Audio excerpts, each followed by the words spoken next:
بسم الله الرحمن الرحيم والصلاة والسلام على أشرف الخلق أجمعين سيدنا محمد وعلى آله وصحبه وسلم. احنا في الفيديوهات اللي فاتت اتعلمنا ازاي نحط باسورد للكونسول، وقلنا ان مش اي حد معدي يحط كابل الكونسول في السويتش بتاعنا ويبدأ يكونفيجر. وقلنا بعد كده ان احنا لازم يكون عندنا حاجة اسمها الانيبل باسورد، وده لان مش اي حد معاه كابل كونسول ودخل معاه باسورد الكونسول كمان يخش على الانيبل مود ويكونفيجر. بعد كده كبرنا اكتر وقلنا لو احنا معانا كذا يوزر في الشركه، كذا نتورك ادمن، دينا لكل واحد يوزر نيم وباسورد، وحددنا ان ده البريفليج بتاعته، ده بريفليج 10، ده 15، ده واحد. وقلنا مشكله البريفليج ليفل ان انا الحاجه اللي كنت بطبقها على الليفل كانت بتطبق على الليفل كله. يعني على ليفل 10 كله ما يشوفش التلنت او ما يشوفش الاس اس اتش، بس انا ما كنتش عاوز كده. انا عاوز يوزر معين بعينه يكتب شو، ويوزر تاني يكتب كونفيجر تيرمينال، مش الليفل كامل. هي دي بقى البارسر فيو او الرول بيزد سي ال اي. باختصار شديد، البارسر فيو هي فيتشر، وباي ديفولت عندي هي بتبقى ديسيبلد، انا بعمل لها انيبل. هي فيتشر في اجهزه سيسكو بتخليك ترفض او تسمح باوامر معينه لمستخدم معين. يعني اليوزر ده هعمل له فيو معين ليه، اكني يعني بالسيميوليشن كده هعمل له سويتش مخصص ليه هو، بس باوامر محدوده. ده البارسر فيو. وفي الطبيعي البارسر فيو اصلا معمول للراوترات اكتر منه سويتشات، بس احنا احيانا بنستخدمه في السويتش. تمام. دي فكره البارسر فيو. تعالى كده نشوف البارسر فيو، نشوف السويتش بتاعنا بيقول ايه. اكنه سويتش لسه جديد خالص. هنخش على الانيبل مود. انا عاوز افعل فيتشر البارسر فيو اللي هي باي ديفولت ديسيبل. فبص اقول له ايه، هقول له انيبل فيو بس. انا عايز الفيتشر بتاعت الفيو. اكزit انتر. هيقول لي ايه ده؟ تريبل اي ماست بي كونفيجرد. لازم يكون عندك تريبل اي. ايه التريبل اي؟ باختصار، تريبل اي authentication authorization accounting. authentication who are you؟ انت مين؟ يعني اليوزر نيم والباسورد بتوعك. authorization what are you allowed to do؟ مسموح لك تعمل ايه عندي؟ ايه الحاجات المعينة، كوماندات المعينة اللي انت تكتبها. accounting what did you do؟ انت عملت ايه بعد ما تمشي؟ انا اخش كده كنتورك ادمن اشوف علي عمل ايه ومجدي عمل ايه. تمام. ده باختصار التريبل اي. طيب، تعالى يا عم كده نكونفيجر التريبل اي. عشان تكونفيجر التريبل اي الموضوع بسيط جدا. تريبل اي نيو موديل. شكرا، الحمد لله على السلامة، انت فعلت التريبل اي. طيب انا كده فعلنا التريبل اي، يلا بقى نعمل فيو. لا، يلا نفعل فيتشر اللي هي البارسر فيو. انيبل فيو. هيقول لي هات باسورد. باسورد ايه؟ باسورد الانيبل. بص، فاكر الفيديو اللي فات واللي قبله لما قلت لك اللي معاه الانيبل باسورد ممكن يبهدلك، لان هو كان بريفليج واحد وفجأة طالما معاه الانيبل باسورد بقى بريفليج 15، بقى ليفل 15. وهنا بقى هيبان اكتر واكتر قوة الانيبل باسورد. تعالى بقى كده نعمل انيبل سيكريت سيسكو. كده كل حاجة تمام. فعلت التريبل اي، حطيت باسورد على الانيبل. يلا نفعل الفيتشر بتاعتنا اللي هي الفيو. انيبل فيو. هيقول لك هات الباسورد سيسكو. تعالى كده نشوف الفيو بتاعنا اتفعل ولا لا. فهنقول له شو بارسر فيو. هيقول لك حبيب قلبي، انت دلوقتي الروت، انت اعلى حاجه، يعني زيها زي انت بريفليج 15. فبيقول لي دلوقتي انت الروت، انت ليك كل الصلاحيات. عاوزين نعمل ايه بقى؟ عاوزين نعمل كذا فيو لكذا يوزر، ده يشوف حاجه، ده يكتب حاجه، ده ما يشوفش خالص، ده ما يعملش خالص. طب تعالى كده بنبدأ نكونفيجر الفيو ازاي. بص، بتكتب كلمة بارسر فيو. عاوز الفيو اسمه ايه؟ انا هعمل مثلا بارسر فيو اسمه علي، كيس سنسيتيف، خلي بالك. يعني لو كتبت هنا اسمه وانت بتلوجن وبتانيبل الفيو بتاعك يبقى الاسمه، كتبت ايه كابيتال يبقى كابيتال. تمام، انتر. هيدخلك على سب مود او سب كونفيجريشن، كونفيج فيو. انت في قلب الفيو. حبيب قلبي، انت عاوز ايه من الفيو ده؟ والله انا عاوز علي ده ما يعملش اي حاجه خالص في حياته، هو يبقى بطيخه. عارف انت اخوك الصغير لما يروح معاك البلاي ستيشن فانت تديله الدراع اللي مش واصل في الجهاز اصلا واكنه بيلعب؟ انا عاوز علي ده كده. طيب اول حاجه انا هديله باسورد وما بيقبلش غير انكريبتد باسورد. يعني ايه؟ يعني سيكريت. اديله 1 2 3. تمام، شكرا. اكزit. طيب يا عم، عاوزه يعمل ايه تاني؟ مش عايز يعمل حاجه خالص في حياته. تمام، طيب تعالى كده نكونفيجر مثلا فيو تاني باسم احمد. اول حاجه اول ما تخش الفيو بتاع اي حد انت هتعمله فيو لازم تحط له باسورد. فنقول له سيكريت 4 5 6. عاوز ايه بقى؟ والله بص، انا عاوز احمد ده يكتب كوماند شو انترفيس بريف. عاوزه يكتب كوماند شو انترفيس بريف. حاضر، من عينيا. طيب شو انترفيس بريف دي بتتكتب فين؟ على الاكزيك مود، صح؟ طيب يبقى انت عايزه يكتب كوماند، يبقى كوماند. هتكتب شو فين؟ هنا. يبقى كوماند على الاكزيك مود. بص بقى، دي علامة استفهام. عندك ثلاثة مود: يا اكسكلود، يا انكلود، يا انكلود حصري. يعني ايه؟ واحدة واحدة. اكسكلود يعني انا عاوز الراجل ده ما يكتبش شو. طب انكلود، انا عاوز الراجل ده يكتب شو. انكلود حصري يعني انا عاوز الفيو ده بس، الفيو ده بس هو الوحيد اللي يكتب شو انترفيس بريف. واي فيو تاني لو انا كروت قلت لك خليه يكتب هيطلع لك ايرور. يعني ده الفيو بس اللي يكتب، حصري عنده. في الطبيعي ما بنعملش كده، في الطبيعي بنستخدم الانكلود. تمام. طيب انكلود شو انترفيسز ستيتس مثلا. يعني الراجل ده هيبقى عندي هو النوك، انا عايز اخش على السويتش يشوف مين اب مين داون مين في فيلان كام مين كونكتد مين مش كونكتد وهكذا. تمام تمام. تعال بقى نعمل فيو تاني مثلا لواحد يكونفيجر فيلان ويكونفيجر راوتنج بروتوكول. ايه رايك؟ تعال تعال. هنقول له بارسر فيو مجدي سيكريت 7 8 9. احنا عايزين الراجل ده يكتب كلمة كونف تي، صح؟ يبقى كوماندز بنكتبها فين؟ بنكتب كونف تي هنا على الاكزيك مود. يبقى كوماند اكزيك انكلود لان انا عايزه يكتب كونف تي ويعمل فيلان. طيب لما انا بعمل فيلان، هو انا بعمل فيلان فين؟ بعد ما اخش على الكونفيج مود، يعني بعد ما بكتب كونفيج واخش هنا، صح؟ ماشي، يبقى كوماند كونفيجر انكلود فيلان. طيب عاوز الراجل ده يكونفيجر ريب، يكونفيجر او اس بي اف. بص عشان تبقى عارف، البارسر فيو في الاصل معمول للراوترات مش للسويتشات. ده في الاصل في الاساس. تمام، بس احنا هنعمله على السويتش. فانا عاوزه يكتب راوتر ريب، راوتر او اس بي اف، راوتر بي جي بي، راوتر اي حاجه، صح؟ خلاص يبقى كوماندز كونفيجر راوتر نجمه، راوتر اي حاجه. انا اسف. انا اسف.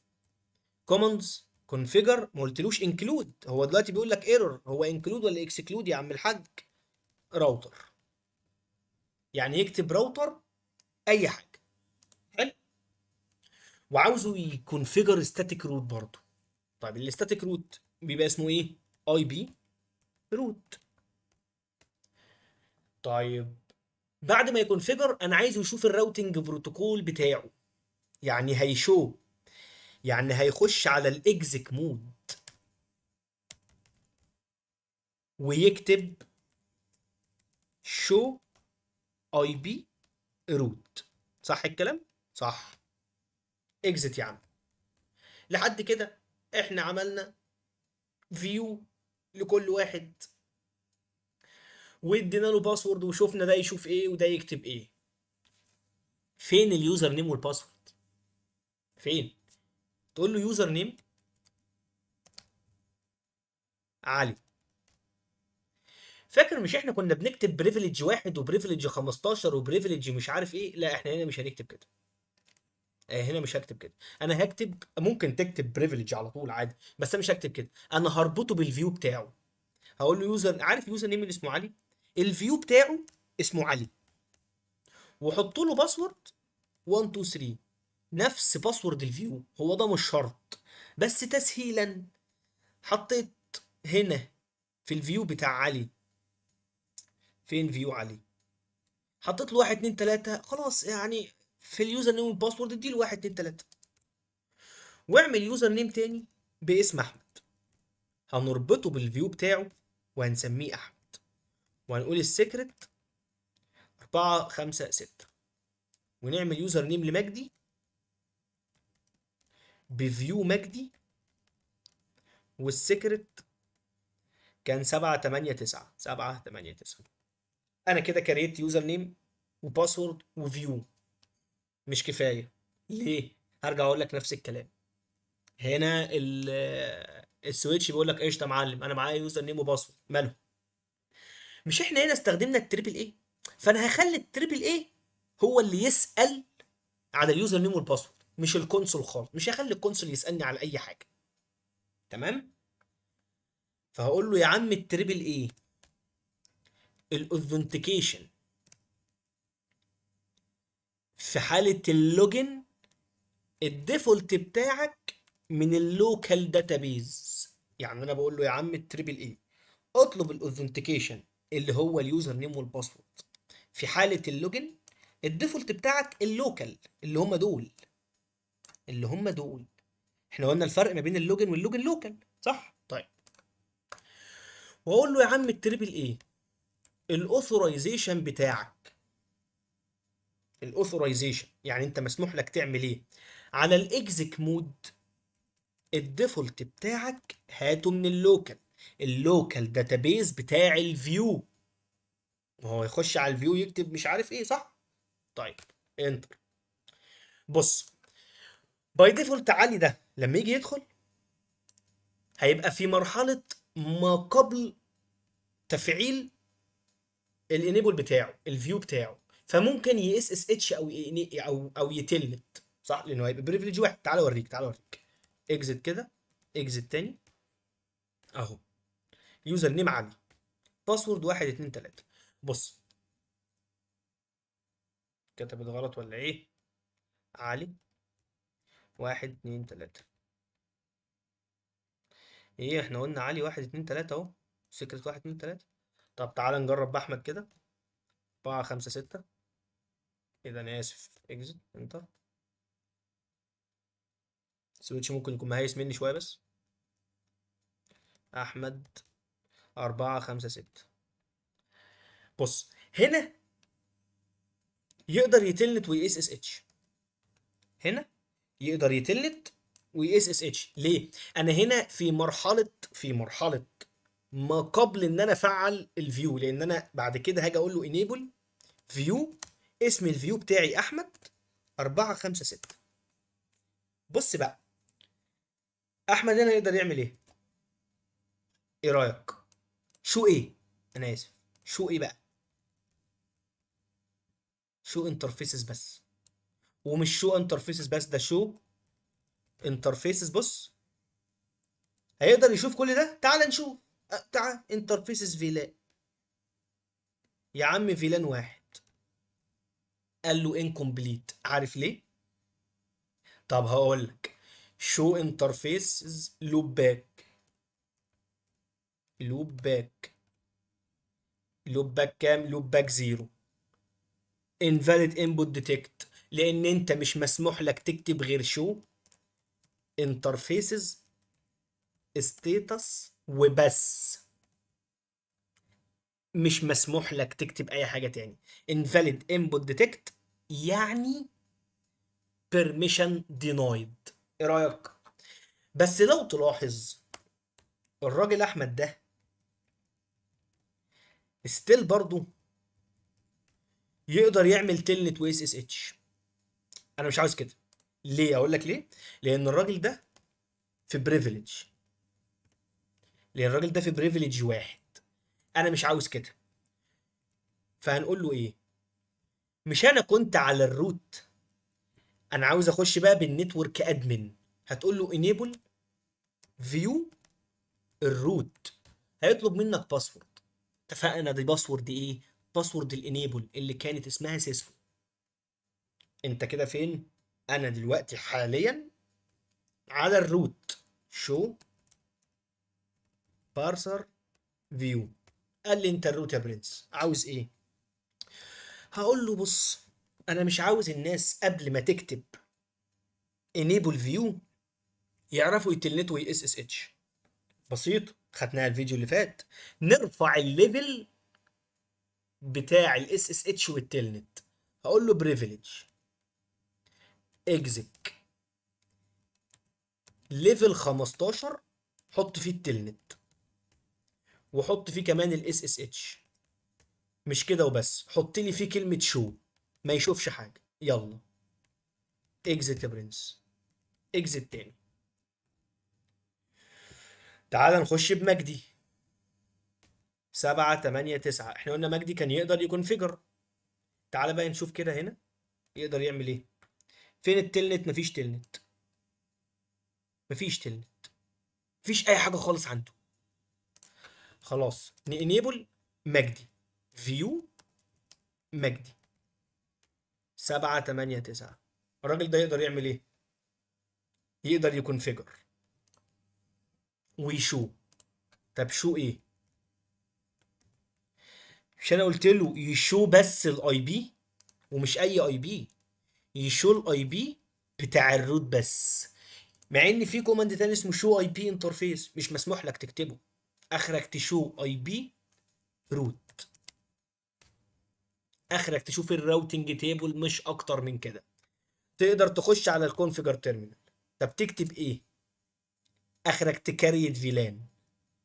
ما تعملش حاجة اكتر من راوتنج بروسيس، يعني اكتب له راوتر ريب. ده اخري. اديله اي بي روت. مش انا فوق. مش انا فوق هنا. فين نطلع تاني؟ هنا في مجدي. قلت له في مجدي يخش على الكونف تي تمام، ويكونفيجر فيلان تمام، ويكونفيجر الراوتر ريب، ويشو او يكونفيجر الراوتنج بروتوكول، وهنا يشو الراوتنج تيبل. هو ده اللي حصل. هو ده اللي حصل. طب تعالى كده، انا عملت حاجه. عملت مثلا فيلان اسمها 10. اكزت كده. عايز اسيف. احنا بنسيف بامر اسمه رايت. هيقول لك انفاليد. ليه؟ لان انت هنا فوق ما قلتلوش انه يكتب رايت. بص البارسر فيو. البارسر فيو عندك لما نيجي نطلع فوق كده هنا حافظ ايه اللي يكتبه بالظبط. هل انت هنا قلت له يكتب رايت؟ ما قلتلوش يكتب رايت. فهو لما يجي يكتب رايت مش هيعرف يكتب رايت. تمام. ده باختصار البارسر فيو. انا مش عاوز اطول اكتر الفيديو اكتر من كده لان انا نفسي نعمل حاجات كتير. يعني لو جيت هنا وقلت له مثلا انيبل فيو علي ونشوف علي ده يقدر يعمل ايه. 1 2 3. انا كده على فيو علي صح؟ احنا قلنا علي ده ما عملناش عليه اي حاجه خالص في حياته. يعني لو طلعنا فوق كده على بارسر فيو بتاع علي هنا اهو، حطينا له باسورد وما عملش حاجه صح؟ يقدر يعمل ايه؟ ولا اي حاجه. طب يشو ايه؟ ايه ده؟ في شو هنا، اخرك تشو البارسر بتاعك بس. شو بارسر فيو. انت على واحد اسمه علي. شوف انا مش مسموح لي اعمل اي حاجه، عشان انا ما كتبتلوش الراجل ده يعمل ايه. انا قلت له الراجل ده يلوجن بس، اديته الدراع البايظ. بس شوف بقى الراجل ده لو كتب enable view وسكت، وراح حاطط باسورد الانيبل، وقال له شو بارسر فيو، شفت؟ كان هنا علي عرف باسورد الكونسول، بقى الروت في ثانية، يقدر يخش على كونفتي براحته. هنا بقى تبان قوة الانيبل باسورد. تمام. في النهاية انا اسف ان الفيديو ده طول بقى 20 دقيقة، بس هو الفيديو كان لازم يتصور كده عشان تبان اكتر الفكرة. خليك دايما فاكر وان ليس للانسان الا ما سعى، وان سعيه سوف يرى. شكرا ليك، ذاكر كويس، ولو عندك اي سؤال اسألني في الكومنتات. شكرا، والسلام عليكم. في الاخر بس كده، في اخر الفيديو عاوزك تسامحني لو الفيديو طال مني، والله حقك عليا. بس هي الفكره، بارسر فيو موضوع كبير، بتاخد في الاس كور وفي الان اي سكيورتي، بس انا كنت شايف انه لازم يتشرح في البيزك كونفيجريشن في الاساس. فانا اسف، انا ما رضيتش ابخل عليك باي معلومه عندي، سامحني لو طولت عليك. شكرا ليك، اشوفك على خير في الفيديو الجاي ان شاء الله. السلام عليكم.